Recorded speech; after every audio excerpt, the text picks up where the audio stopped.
For the second day in a row, Joe Biden did his best to ensure that the war in Ukraine will not end. So we know that a couple days ago he authorized missile strikes, long-range missile strikes from, U.S. missiles from Ukraine into Russia proper.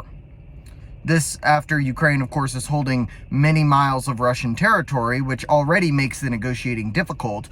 Now, with more damage done to infrastructure and military targets within Russia, Putin is far less likely to come to the table at all. In fact, he rewrote the nuclear doctrine in Russia, essentially authorizing the Russian military to use nukes against the United States because we're now considered the aggressor in this war.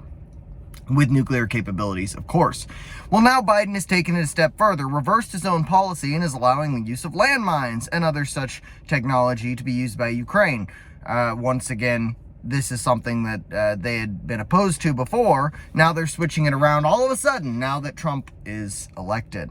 Now, don't get this wrong. This is not just Joe Biden. This is the deep state and the military-industrial complex trying to keep their foothold in Ukraine, trying to keep this gravy train going. They're making far too much money off of this war to allow it to end like this.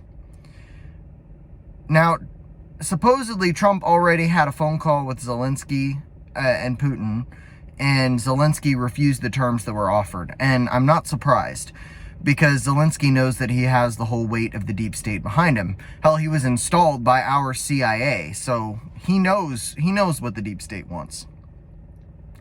An end to this war is not what the deep state wants. But now, with further damage being done to Russia, it makes this far harder to negotiate.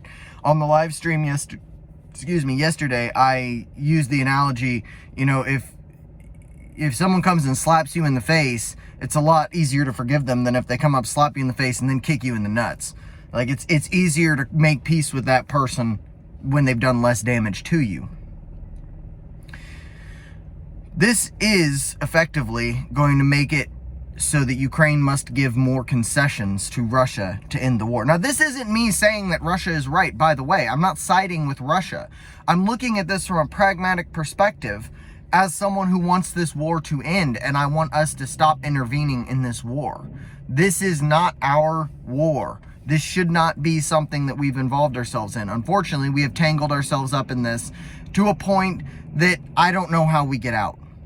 Russia is going to demand territory, and they're going to demand more every time Joe Biden escalates this. Every time. And now we're looking at an almost impossible situation for Trump to negotiate. So good job, deep state. You've done what you're here to do.